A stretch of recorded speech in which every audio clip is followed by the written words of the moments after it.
lillah nahmaduhu wa nasta'inuhu wa nastahdihi wa nastaghfiruh wa na'udzu billahi min syururi anfusina wa min sayyiati a'malina may yahdihillahu fala mudhillalah wa may yudlil fala hadiyalah. Asyhadu an la ilaha illallah wahdahu la syarikalah wa asyhadu anna Muhammadan abduhu wa rasuluh. Kita zikir dan doa sama-sama.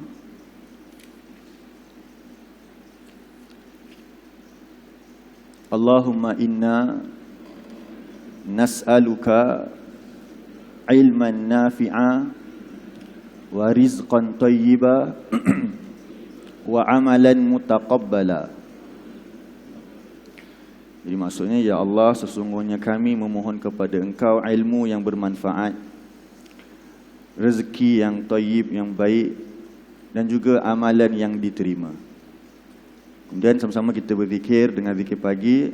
Asbahna ala fitratil Islam wa ala kalimatil ikhlas wa ala dini nabiyina Muhammadin sallallahu alaihi wasallam wa ala millati abina Ibrahim hanifan musliman wa ma kana minal musyrikin. Asbahna ala fitratil Islam wa ala kalimatil ikhlas wa ala dini nabiyina Muhammadin sallallahu alaihi wasallam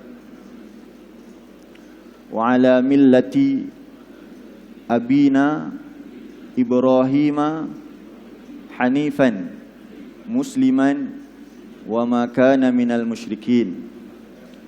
Asbahna ala fitratil Islam wa ala kalimatil ikhlas wa ala dini nabiyina Muhammadin sallallahu alaihi wasallam wa ala millati abina Ibrahim hanifan musliman wa ma kana minal musyrikin.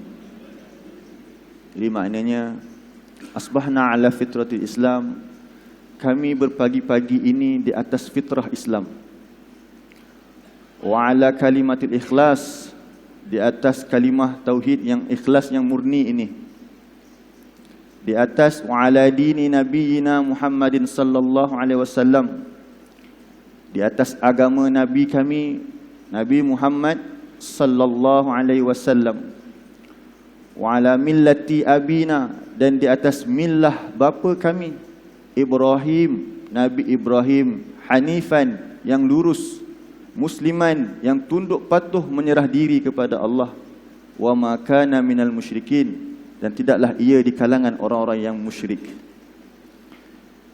Yang saya hormati Tuan Haji Jamaluddin, Pengerusi Masjid Al-Muttaqin, Ahli Jawatan Kuasa, serta yang dihormati tuan-tuan imam, tuan-tuan Bilal, para asatizah, ustaz-ustaz, ustazah-ustazah, hadirin hadirat yang dikasihi sekalian, alhamdulillah, bersyukur kita kepada Allah Subhanahu wa taala dapat pada pagi ini kita berkumpul pada tanggal 31 Ogos hari ini, bersempena dengan tarikh kemerdekaan negara kita yang kita cintai ini.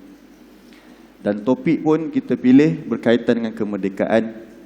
Biasanya kita berkuliah pada setiap Jumaat jam selepas subuh untuk kelas tadabbur, dan sekarang ini kita telah pun selesai mentadabbur surah Al-Fatihah dan kita dah mula mentadabbur surah Al-Mulk. Jadi kebiasaannya pendekatan kita ialah kita menggunakan Al-Quran sebagai rujukan. Jadi kok mana pun kelas yang kita buat, insya-Allah kita guna Al-Quran lah. Tapi hari ini kalau mana yang tidak bawa Al-Quran, tapi macam biasa saya akan tulis di hadapan nombor-nombor surahnya, balik kita murajaah, insya-Allah. Jadi berkaitan dengan kemerdekaan ini, saya nak kita mulakan sama-sama insya-Allah dengan merenung dua ayat yang dibacakan oleh Al-Fadhil Imam kita tadi pada rakaat yang kedua, iaitu pada surah Al-Hasyr, surah yang ke-59, ayat yang ke-8 dan 9. Surah yang ke-59, ayat 8 hingga 9. Ini yang dibacakan tadi oleh imam kita. Jadi dua ayat ini sangat penting dalam kita memaknai erti kemerdekaan di negara kita khususnya. Kerana dua ayat ini menceritakan tentang dua kumpulan yang diiktiraf oleh Allah, yang diredai oleh Allah di dunia serta di akhirat. Dan mereka ini, siapa yang mengikut mereka akan mendapat redha Allah juga di dunia dan juga di akhirat. Jadi kalau kita bersyukur di atas nikmat Allah dengan merdekanya negara kita daripada kuasa penjajah, dua kumpulan inilah wajib untuk kita contohi. Sekarang ni kita kena ada identiti kita. Identiti kita apa sebagai seorang Muslim? Itulah dia, mereka yang beriman ketika Nabi membawa Al-Quran di tengah-tengah masyarakat jahiliah. Dua kumpulan ini yang kita sebut sebagai apa? Golongan Muhajirin dan Ansar. Inilah dia dalam lakaran sejarah, generasi yang terbaik ada di atas muka bumi ini. Jadi Allah berfirman, kita baca dulu sama-sama untuk kita perhatikan ayatnya. A'udzu billahi minasyaitonir rajim. Lil fuqara'il muhajirin alladhina ukhriju min diyarihim wa amwalihim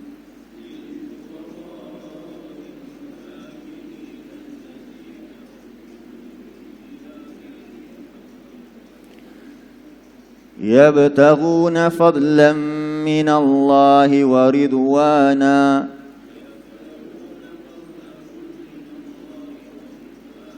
wa yansuruna Allaha wa rasulahu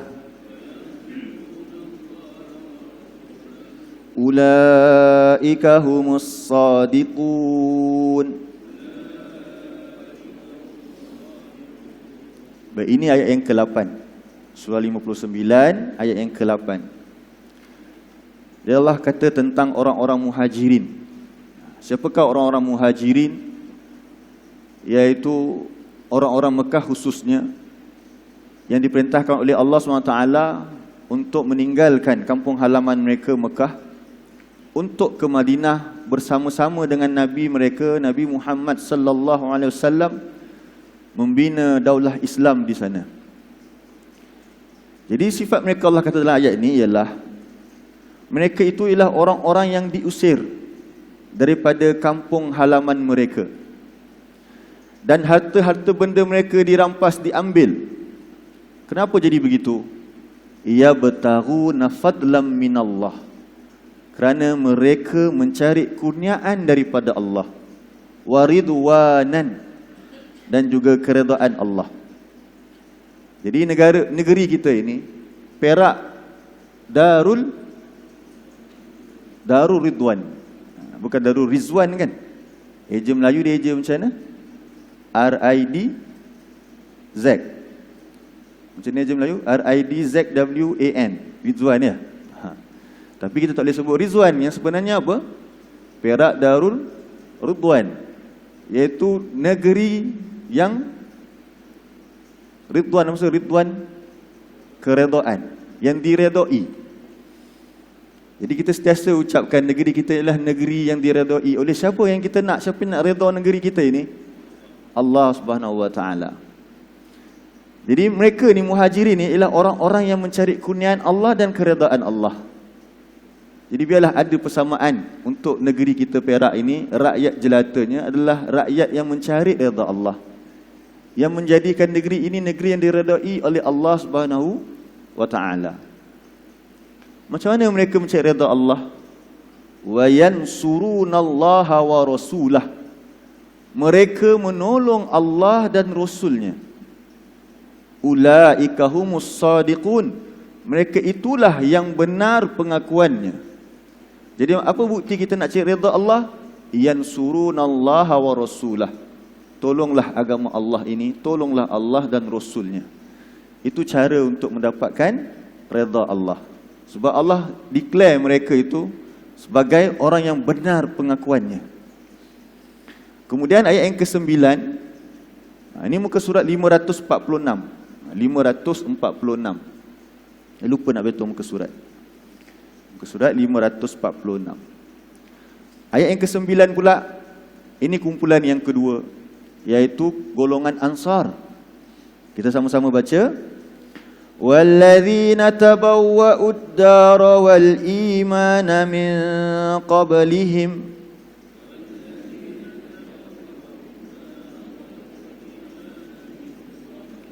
يُحِبُّونَ مَنْ هَاجَرَ إِلَيْهِمْ وَلَا يَجِدُونَ فِي صُدُورِهِمْ حَاجَةً مِّمَّا أُوتُوا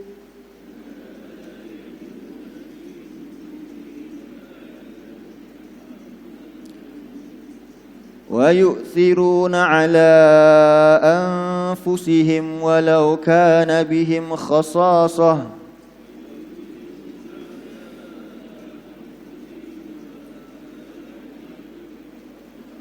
وَمَنْ يُوقَ شُحَّ نَفْسِهِ فَأُولَئِكَ هُمُ الْمُفْلِحُونَ.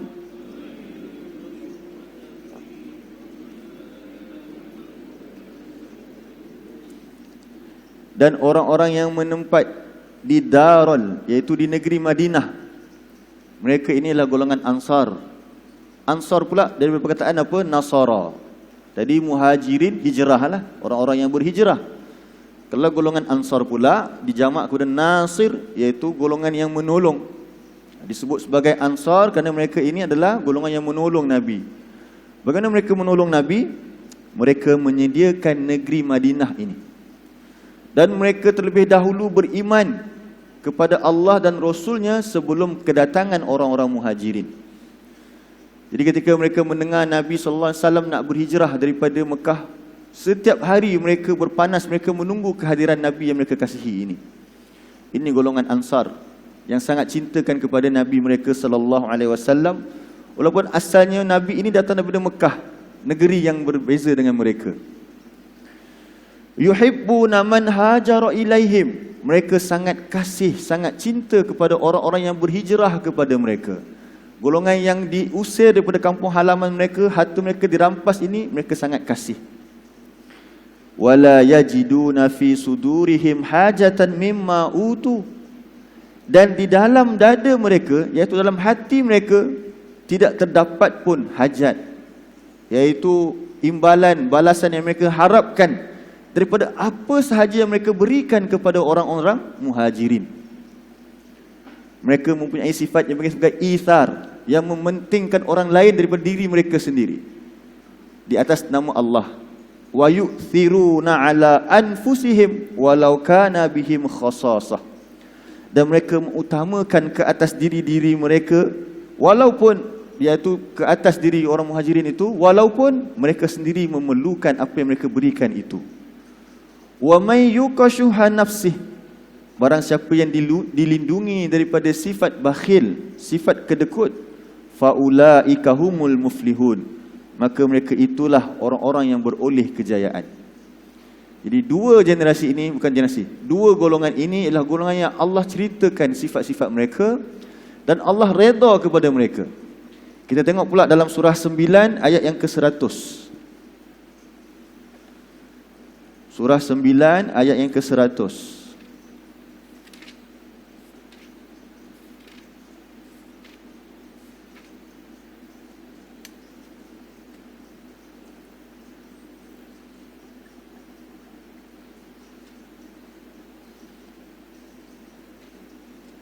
Muka surat 203. Muka surat 203.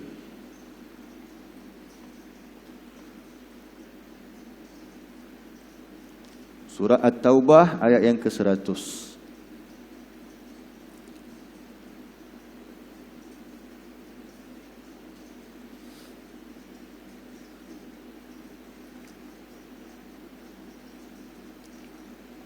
ke surat 203.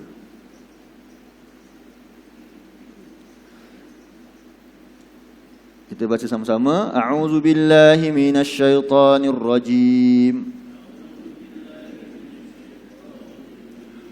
والسابقون الأولون من المهاجرين والأنصار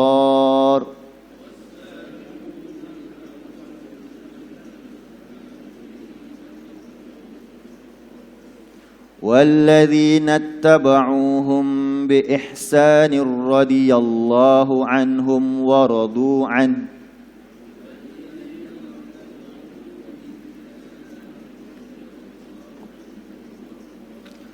وأعد لهم جنات تجري تحتها الأنهار خالدين فيها أبدا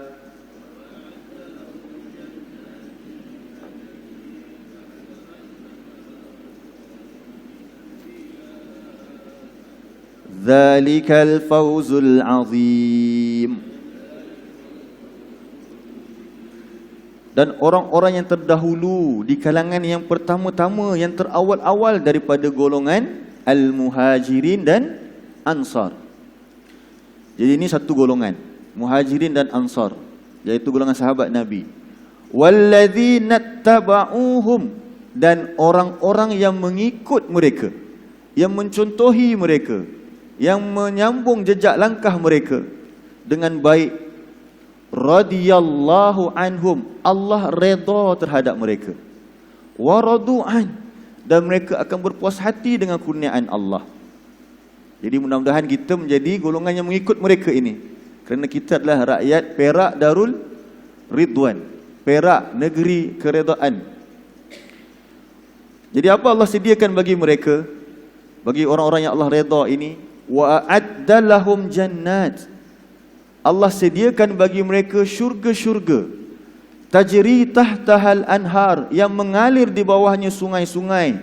Khalidina fiha abada, mereka kekal di dalamnya selama-lamanya. Zalikal fawzul azim, itulah kemenangan yang agung. Itu kalau kita boleh highlightkan tu, zalikal fawzul azim, itulah kemenangan yang agung. Jadi apa maksud kemenangan? Apa maksud kita menang? Apa maksud kita menang di atas penjajah yang sebenar adalah apabila kita selamat di akhirat nanti. Jadi itulah takrif kemerdekaan, takrif kemenangan yang sebenar dalam jiwa seorang hamba ini. Iaitu bukan hanya nak membebaskan diri daripada dijajah, tetapi nak selamatkan dirinya di akhirat nanti, dan mereka dapat masuk ke dalam syurga Allah, selamat di sana selama-lamanya. Jadi generasi ini sangat penting kepada kita di dalam negara kita yang kita kasihi ini. Dalam sejarah menunjukkan tidak berlaku pada zaman Nabi ataupun golongan sahabat Nabi mereka menghantar delegasi ataupun ketenteraan ke tanah Melayu untuk menyebarkan Islam. Tetapi yang ada yang kita tengok dalam rekod sejarah kita adalah sekitar lebih kurang pada yang terawal yang dikatakan kita jumpa nisan di mana? Di Kedah, di Alostar, pada sekitar 290 Hijrah. Nisan itu tulis kematian orang tersebut pada 290 Hijrah, pada penghujung 900 Masihi. Jadi 200 Hijrah lebih baru Islam tu bertapak di Malaysia. Walaupun para orientalis menyatakan bahawa Islam hadir di Malaysia ini, atau bukan Malaysia lagi lah, di tanah Melayu, di alam Melayu ini, termasuklah Aceh, tanah Melayu ni, Thailand sikit, pada sekitar abad ke-13. Itu kata orientalis. Tetapi hasil kajian kita, hasil kajian orang tempatan kita menemui bahawa lebih awal lagi daripada itu. Dan orientalis kata apa? Yang datang ke Malaysia, dah sebut Malaysia selalu, datang ke tanah Melayu ini ialah yang daripada India, benua kecil India. Kerana di situ ada satu di Gujarat. Di situ adanya pelabuhan yang besar, yang mana ketika itu orang-orang Arab, sebenarnya Arab biasa berniaga dan berdagang di situ. Jadi kemudian mereka pun datang ke Malaysia, daripada India mereka datang ke Malaysia. Tapi sejarah yang lebih tepat ialah yang datang ke Malaysia itu ialah memang orang-orang Arab asli daripada tanah semenanjung Arab di sana. Sebab tu bukti-buktinya banyak. Bukti-buktinya banyak. Bukan sekadar di sana, bahkan sahabat-sahabat Nabi selepas daripada mereka Nabi wafat, mereka mengembangkan Islam. Kita pun tahu Iraq, iaitu dulunya Parsi, dan juga belah Rom sana, dua empire besar ini berjaya orang Islam kuasai, dan sampailah ke timur lagi, iaitu China. Jadi Islam diterima di China, di negara China sana. Kemudian mereka berkahwin, ulama-ulama mereka berkahwin dengan orang sana, berkembang. Sehinggalah ada satu peristiwa di Kanton, orang-orang Islam sana dibunuh, berlakunya pemberontakan. So sebahagian ulama di sana, orang-orang Arab di sana, mereka berhijrah ke tanah Melayu. Mereka berhijrah ke tanah Melayu, mereka mengembangkan Islam di belah Pahang dan di belah Kedah. Dan ada juga penemuan nisan-nisan, batu-batu nisan lah, yang awal di Pekan, di belah Pahang sana. Itu menunjukkan Islam datang ni awal, bukan pada sekitar 13 ataupun 16. Sebab bila kata-kata abad ke-13, maksudnya dah hampir-hampir dah Portugis nak masuk. Jadi lebih awal lagi daripada itu. Lebih awal lagi daripada itu. Cumanya yang kita rasa sangat bersyukur kepada nenek moyang kita, kerana mereka dengan lapang dadanya menerima agama ini. Sebab ni kita orang Melayu, kita kena sedar bahawa kita bukannya benci kepada orang asing. Tidak pernah. Kalau kita tengok sejarah, tak. Bahkan nenek moyang kita menentang penjajah, bukan kerana penjajah itu ialah kerana dia orang barat. Bukan. Kerana kita boleh terima siapa saja yang nak berkongsi ekonomi, berkongsi kehidupan. Itu sifat orang Melayu semula jadi. Sebab tu bila orang-orang Arab datang, sebab orang Arab datang bawa agama Islam, agama yang mengajar tentang kerendahan diri, mereka datang bukan mereka menduduki tempat raja-raja kita dan sebagainya, tapi mereka menduduk di bawah.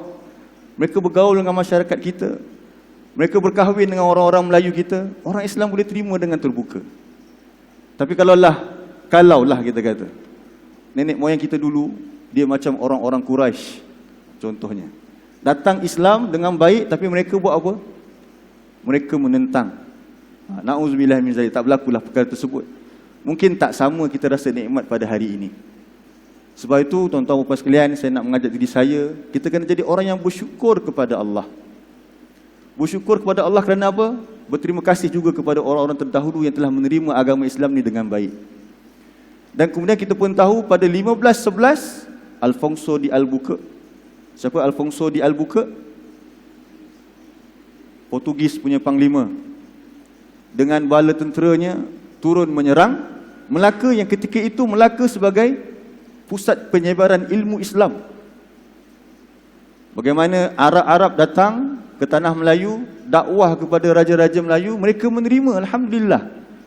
Dan kita pun tahu di istana-istana itu berlakunya pelajaran-pelajaran Al-Quran ini. Tak muat di istana, tubuhnya madrasah-madrasah, masjid-masjid. Akhirnya Islam itu tersebar dan merakyat di seluruh tanah Melayu ini, alhamdulillah. Sebab tu kita lahir-lahir, kita ada bin. Walaupun ada sebagian kita mungkinlah tak perasan di sini, mungkin ada yang lahir-lahir belum ada bin, tapi dia berada di negara yang kebanyakannya berbin. Dan kebanyakannya nama apa orang Melayu kat Malaysia ni? Muhammad.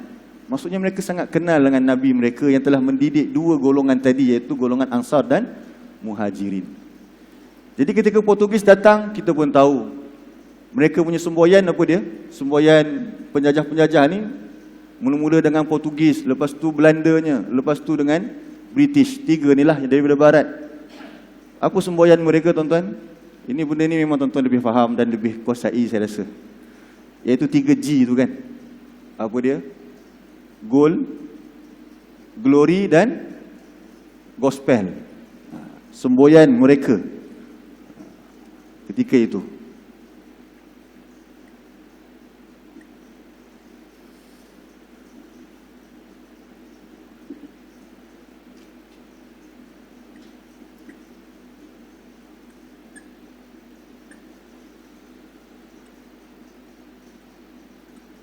Apa itu gold? Apa matlamat Portugis datang ke tanah Melayu ketika itu? Ya, memang mereka nak mencari kekayaan. Mereka nak mencari kekayaan yang mereka tahu yang penuh di pelabuhan Melaka ketika itu. Bukan saja mereka nak cari kekayaan, Kalau nak cari kekayaan, berniaga cukuplah. Tapi mereka nakkan kekuasaan. Mereka nakkan kejayaan yang besar, iaitu glory mereka. Suatu mereka datang, mereka menyerang Melaka. Yang ketika itu kalau kita lihat, dah mula berlaku kepincangan kepada orang Melayu ketika itu. Sebab tu kita kalah.